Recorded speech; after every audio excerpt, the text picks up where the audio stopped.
महाराष्ट्र सरकार ने तय किया है कि 1 जून से राज्य में लॉकडाउन को पूरी तरह से नहीं हटाया जाएगा। जिन जिलों में कोरोना के मामले बहुत कम हुए हैं, वहां छूट दी जाएगी। अब सवाल ये है कि ये छूट कैसी होगी, कहां-कहां कितनी छूट दी जाएगी। महाराष्ट्र में कोरोना की दूसरी लहर काफी हद तक काबू में आती दिख रही है, पर महाराष्ट्र सरकार ने साफ कर दिया है कि वो एकदम से लॉकडाउन हटाने के मूड में बिल्कुल नहीं है।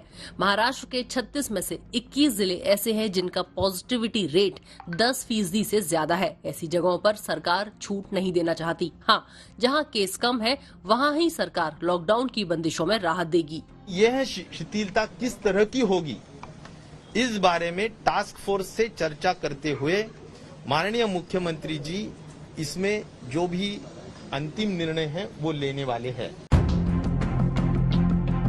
कोरोना के कहर के बाद महाराष्ट्र में ब्लैक फंगस भी बड़ी आफत बनता जा रहा है। महाराष्ट्र सरकार ने आज बॉम्बे हाईकोर्ट में बताया कि राज्य में इस बीमारी के 3200 केस रिकॉर्ड किए जा चुके हैं। महाराष्ट्र को रोजाना ब्लैक फंगस के इंजेक्शन के 14,000 वायल्स की जरूरत है, मगर मिल रहे हैं केवल 4 से 5,000। महाराष्ट्र के हर शहर में ब्लैक फंगस के मरीजों के रिश्तेदार एम्फोबी इंजेक्शन के लिए भटक रहे हैं।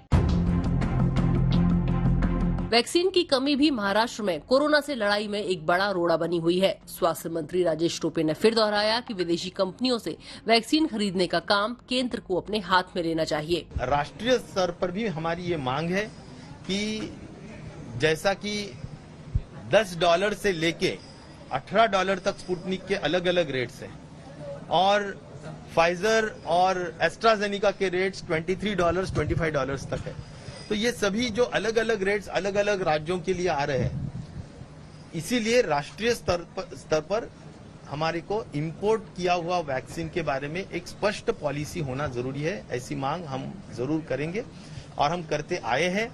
मुझे उम्मीद है कि स्वास्थ्य मंत्रालय इसमें जरूर ध्यान देगा। महाराष्ट्र सरकार ने 13 एक्सपर्ट को साथ लेकर तीसरी लहर का मुकाबला करने के लिए पीडियाट्रिक टास्क फोर्स का गठन कर दिया है। अंदेशा है कि तीसरी लहर में बच्चे काफी ज्यादा प्रभावित होंगे। कोरोना की दूसरी लहर भी बच्चों पर बहुत भारी पड़ी है। महाराष्ट्र में लॉकडाउन के दौरान किसानों को भारी नुकसान हुआ है। कहीं किसानों ने फसल खड़े खेत पर ट्रैक्टर चला दिया तो कहीं अपनी उगाई फसल को सड़क पर फेंक दिया। किसानों पर लॉकडाउन की बड़ी मार पड़ी है।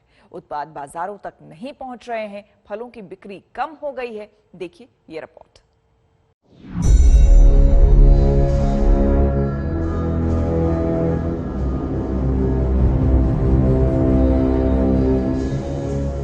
बारामती तालुका के कुलवंडी गांव के तानाजी गावड़े ने 4 साल पहले अपने 2 एकड़ जमीन में अनार के 1000 से ज्यादा पौधे लगाए थे। खेत में पूरे परिवार ने मेहनत की और 18 टन अनार की फसल पैदा की।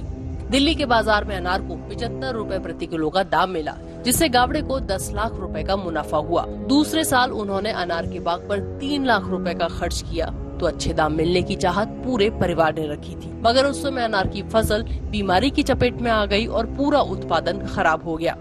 साल 2020 में गावड़े ने फिर से मेहनत की और इस बार फसल भी अच्छी हुई, पर कोरोना की वजह से लॉकडाउन लग गया और गावड़े और उनके परिवार के हाथ कुछ नहीं आया।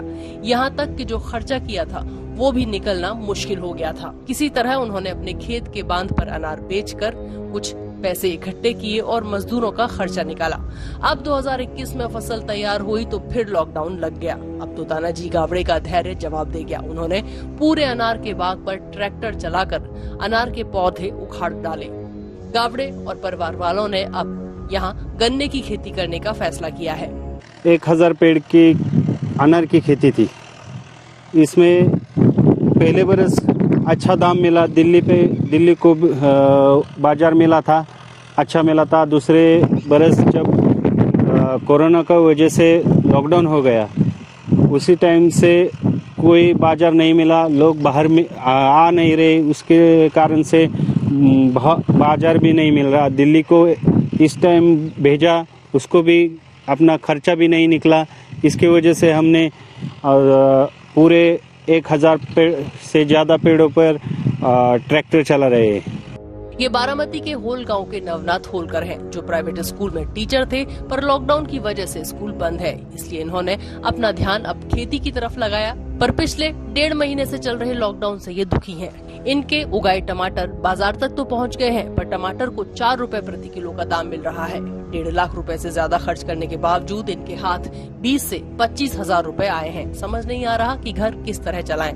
ऊपर से टमाटर की फसल पर भी एक वायरस लग गया है, जिसकी वजह से टमाटर का पूरा पौधा पीला हो जाता है। इस वायरस का संक्रमण आने से टमाटर उत्पादक किसानों में डर का माहौल है। आधी फसल बर्बाद हो गई है। मेरा माल तो जाता है, लेकिन उसको भाव नहीं मिलता, कुछ भी नहीं। आज मैं 4 रुपए किलो से इधर टमाटर बेचता हूँ, मुझे कुछ पैसा नहीं मिलता। मेरा खर्चा तक नहीं निकला अभी तक। 1.5 लाख से ज़्यादा खर्चा करके मेरा अभी 20,000 से 50,000 तक भी पैसा नहीं भरा। मैं आज मजदूरों को पैसा नहीं दे सकता, मेरे बीवी बच्चों को खिला नहीं सकता। और किसानों की बहुत जो समस्या है, जैसे कि बिजली का बिल है, मोटर का खराब हो गई उसका भी पैसा है, और बहुत चीज़ें हैं, उसके लिए मैं पैसा अफोर्ड नहीं कर सकता। मेरी हालत आज किसान होने के नाते बहुत ख़राब हो गई। इसके लिए मैं सरकार से दरख्वास्त करता हूँ कि मेरे बारे में, टमाटर फसल उगाने वाले किसान के बारे में आप सोचिए। ये मेरा दरख्वास्त है आपसे। कोरोना ने कई लोगों की नौकरियां छीनी, कारोबार ठप हो गए और किसानों को भी नहीं छोड़ा। ऊपर से कोरोना की तीसरी लहर आने की आशंका। किसान और मजदूर बस यही सवाल पूछ रहे हैं कि आखिर जिए तो जिए कैसे। बारामती से वसंत मोरे के साथ आज तक ब्यूरो। गिरफ्तार रेसलर सुशील कुमार का एक ऐसा वीडियो सामने आया है जिसे देखकर आप दंग रह जाएंगे। जी हां, ये वीडियो उसी 4 और 5 मई की रात का बताया जा रहा है, जिस रात एक दूसरे पहलवान सागर को इतनी बुरी तरह से सुशील ने पीटा कि उससे उसकी मौत हो गई थी। वीडियो में सुशील हाथों में डंडा लिए सागर के पास खड़ा है। पुलिस के हाथ लगी इस तस्वीर ने ओलंपिक मेडल विजेता सुशील कुमार की मुश्किलों को और बढ़ा दिया है।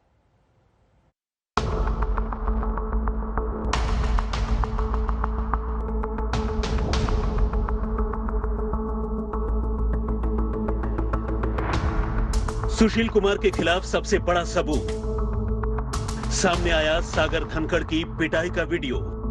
वीडियो में सुशील कुमार पिटाई करते हुए दिखे। सुशील कुमार के हाथ में दिखा डंडा। इसी वीडियो से फंसे सुशील कुमार। वीडियो की जुबानी कत्ल वाली रात की कहानी। ये 4 और 5 मई की रात की तस्वीरें हैं। उसी छत्रसाल स्टेडियम की तस्वीरें जहां जूनियर नेशनल चैंपियन रेसलर सागर धनखड़ का कत्ल हुआ। और तस्वीरों में दिखाई दे रहा ये शख्स कोई और नहीं बल्कि ओलंपियन रेसलर सुशील कुमार ही है, जो जमीन पर गिरे एक लड़के को डंडों से बुरी तरह पीटता हुआ दिखाई दे रहा है। ध्यान से देखिए, यहाँ एक नहीं बल्कि 2 लोग जमीन पर गिरे हैं और कुछ दूसरे लोग एक दूसरे लड़के को भी घेर कर पीट रहे हैं। लेकिन जिस शख्स पर इस वक्त ये मोबाइल कैमरा फोकस्ड है वो कोई और नहीं बल्कि सुशील कुमार ही है। ध्यान से देखिए, सुशील के हाथ में एक लंबा सा डंडा, जिसे लेकर वो पिटाई के दौरान पोजीशन बनाते हुए नजर आ रहे हैं, कभी दाएं से तो कभी बाएं से, और नीचे जमीन पर पीठ के बल गिरा लड़का उससे रहम की भीख मांग रहा है, खुद को माफ कर देने की फरियाद कर रहा है। वीडियो में उसकी आवाज या चीख तो सुनाई नहीं दे रही, लेकिन उसके बॉडी जेस्चर यानी शारीरिक भाव भंगिमा को देखकर यह साफ है कि वो इस वक्त हमलावरों के चंगुल से छूटने के लिए रहम की भीख मांग रहा है। लेकिन जरा रुकिए, इन तस्वीरों में उस रात मचे कोहराम में हथियारों की मौजूदगी के भी साफ साफ सबूत हैं। गौर से देखिए, यहाँ कैसे एक शख्स खुलेआम हाथ में रिवॉल्वर लेकर घूम रहा है, यानी कभी भी कुछ भी हो सकता है। पहचानने वाले शायद इन तस्वीरों को देखकर सागर धनखड़ को भी पहचान लें, लेकिन सागर को ठीक से न जानने वाले लोग भी यहाँ जमीन पर गिरे नौजवान की डील डॉल से ये अंदाजा लगा सकते हैं कि वो सागर ही है, जो इस वक्त सुशील कुमार के गुस्से का शिकार हो रहा है। हद तो यह है कि सुशील कुमार के हाथ में डंडा है, सागर जमीन पर गिरा है और बीच बीच में सुशील कुमार के दूसरे साथी दाएं और बाएं से आकर उस पर हमला कर रहे हैं, डंडे बरसा रहे हैं। ये सब कुछ हो रहा है छत्रसाल स्टेडियम। ध्यान से देखिए, इसी जगह थोड़ी दूर पर ठीक ऐसा ही एक और मंजर दिखाई दे रहा है। वहां भी एक नौजवान पीठ के बल जमीन पर पड़ा है, जबकि कुछ और लोग उसे घेर कर उस पर लाठी डंडों की बरसात कर रहे हैं। सूत्रों का मानना है कि वो सोनू महाल हो सकता है। पास ही एक होंडा सिटी कार भी खड़ी है जिसके दरवाजे खुले हुए हैं। बताते हैं कि सुशील कुमार उस रात इसी होंडा सिटी कार में सागर धनखड़ और उसके साथियों को अगवा कर लेकर आया था। हिमांशु मिश्र, अरविंद ओझा और तंसीम हैदर के साथ शम्स ताहिर खान, दिल्ली, आज तक। और इस मामले में ताजा अपडेट यह है कि सुशील के 2 और साथियों के खिलाफ गैर जमानती वारंट जारी किया गया है। ज्यादा जानकारी के लिए जुड़ रहे हैं हमारे संवाददाता अरविंद ओझा। अरविंद, जाहिर सी बात है ये जो अब नई तस्वीर सामने आई है, ये वीडियो और मुश्किल बढ़ाएगी सुशील कुमार की। इसके बारे में और क्या कुछ अपडेट, जो सुशील के अलावा लोग दिख रहे हैं उसके साथ, वो कौन लोग हैं?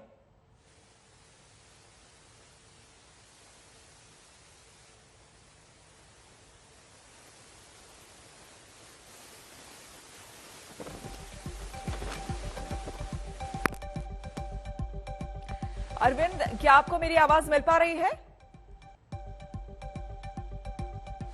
जी जी जी जी बिल्कुल। जी, देखिए श्वेता, ये जो वीडियो है वो काफी ज्यादा, ये वीडियो जो है वो काफी ज्यादा अहम सबूत है पुलिस के लिए, इसलिए क्योंकि ये मौका वारदात का वीडियो है और इसमें एस्टेब्लिश्ड हो रहा है कि सुशील कुमार वहां मौजूद है।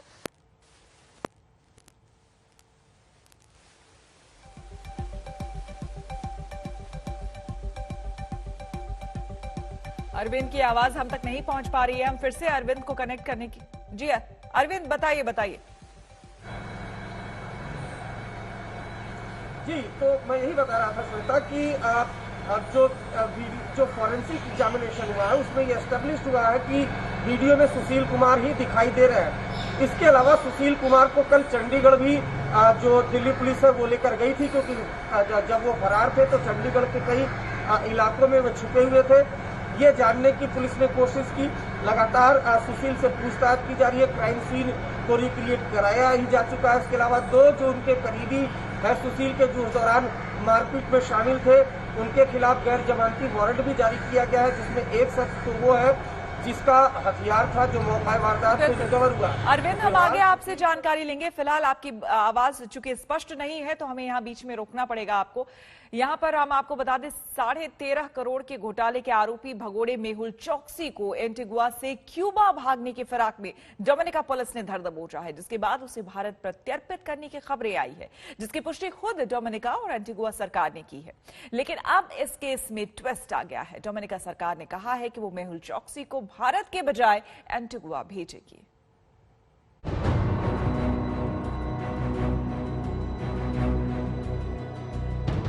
पीएनबी घोटाले में 13,500 करोड़ रुपए का फ्रॉड करने वाले हीरा कारोबारी मेहुल चौकसी को भारत लाने की उम्मीद को धक्का लगा है, क्योंकि अब डोमिनिका ने चौकसी को वापस एंटीगुआ भेजने का फैसला किया है।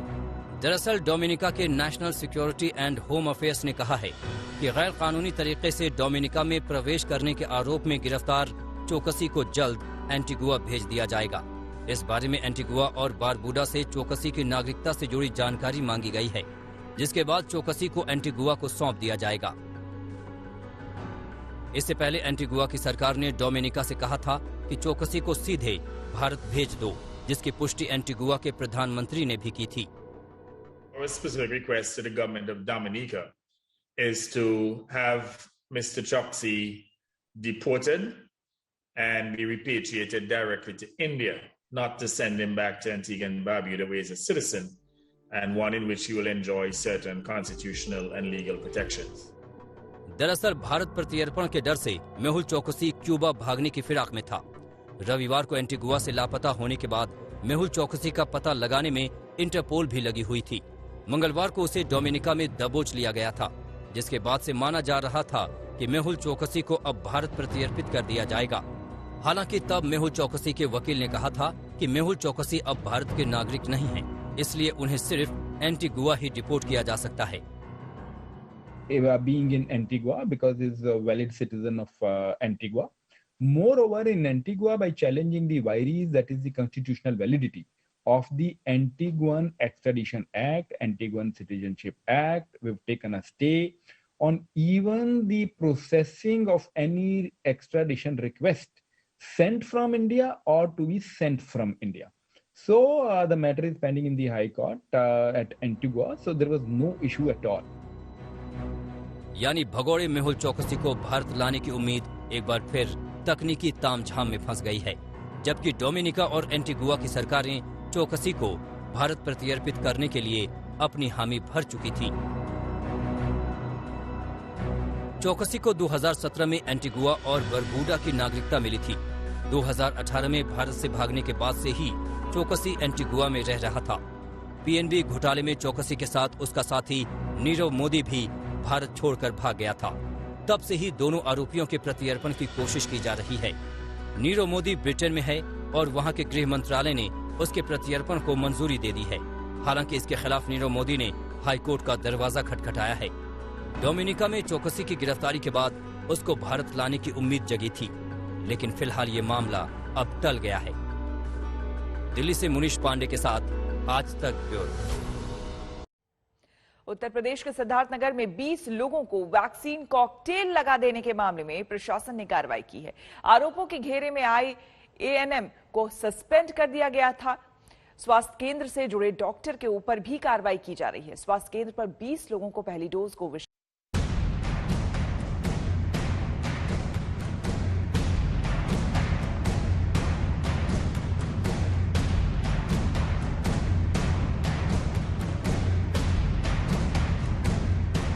उत्तर प्रदेश में सिद्धार्थनगर के एक गांव में वैक्सीन कॉकटेल सिर्फ एक चूक नहीं, सिर्फ एक लापरवाही नहीं, बल्कि ये इंसान की जान से खेलने का अपराध है। ये वो करतूत है जिसने सरकारी मशीनरी के काम करने के तरीके, उसकी सोच को उजागर किया है। इसमें आम लोगों की जिंदगी को सस्ता समझने की सरकारी ठर्रे की हिमाकत नजर आती है। सिद्धार्थनगर के औदही कलां गांव में 20 लोगों को एक डोज कोविशील्ड और एक डोज कोवैक्सीन देने के मामले में जब आज तक ने खबर दिखाई, तब स्थानीय प्रशासन से लेकर लखनऊ और दिल्ली तक हड़कंप मच गया।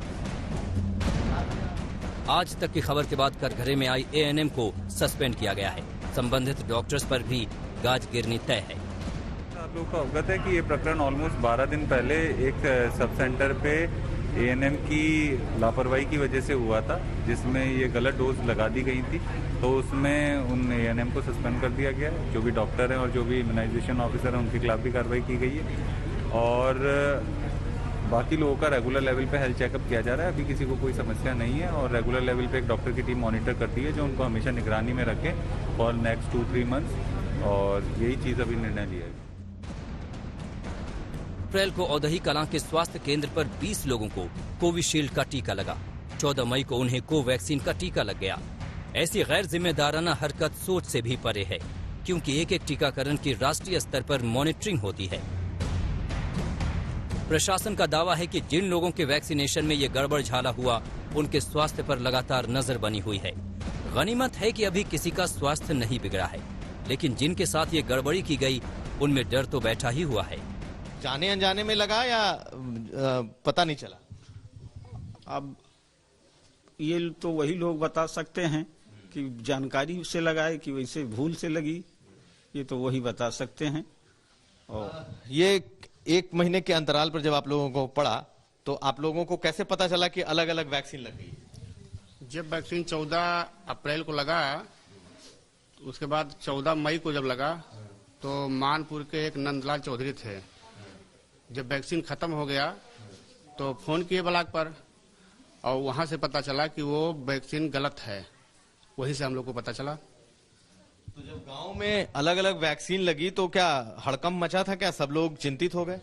जी हाँ, चिंतित जरूर हो गया साहब। चिंतित में तो आई गवा रहा था। ये बात सच है कि कोरोना वैक्सीन के कॉकटेल पर दुनिया भर में ट्रायल हो रहा है। वैज्ञानिक परीक्षणों से अभी तक जो संकेत मिल रहे हैं, उसमें एक तरह की वैक्सीन के कॉकटेल के खराब नतीजों के मिलने की आशंका नहीं है। लेकिन जिस चीज का पूरी सावधानी के साथ ट्रायल किया जाना चाहिए, ट्रायल के पहले जिम्मेदार अथॉरिटीज की मंजूरी मिलनी चाहिए, वो कुछ लोगों के साथ तुक्के में हो जाए, बिना उनकी इजाजत के हो जाए, बिना इस बात का आकलन किए हो जाए कि अगर उनके साथ कुछ अनहोनी होगी तो क्या होगा, तब आप सिर्फ हैरान ही हो सकते हैं। ऐसे में सिद्धार्थ नगर में लापरवाही से वैक्सीन कॉकटेल का ये मामला सरकारों के लिए सबक बनना चाहिए। कसूर सिर्फ एक एएनएम या डॉक्टर का नहीं है, उस पूरी चेन का दोष है जिसकी वजह से अलग अलग वैक्सीन स्वास्थ्य केंद्र पर पहुंची और 20 लोगों को लग भी गई। इस गफलत के लिए हर एक दोषी पर कार्रवाई होनी चाहिए। सिद्धार्थ नगर से कुमार अभिषेक के साथ आज तक ब्यूरो।